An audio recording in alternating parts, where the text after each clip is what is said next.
कटिका साहिठारे माँ कदम्ब खंडी ठाकुराणी यात्रा निमंते शुभ खुंटी स्थापित। पारलाखिमुंडी स्थित कटिका साहिठारे थिबा सर्वपुरातन ठाकुराणी मंदिर माँ कदम्ब खंडी ठाकुराणी यात्रा निमंते आज शुभ पड़िछि। शताधिक वर्ष पूर्वरु एही ऐतिहासिक मंदिर ठारु ही नौक दुर्भिक्ष समय पारला सहर में गजामुहा पर्व आरंभ होइतिला।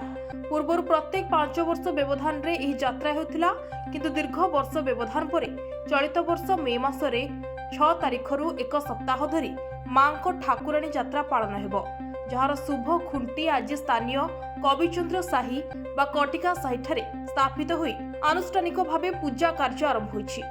साहिर युवक माने और महिला माने एक शोभायात्रा रे मां को मंदिर निकट को जाई आज्ञामाल पूर्वक अनुमति आनी यथा रीतिनीति अनुଯାयी पूजार्चना करी शुभ स्थापन करथिले।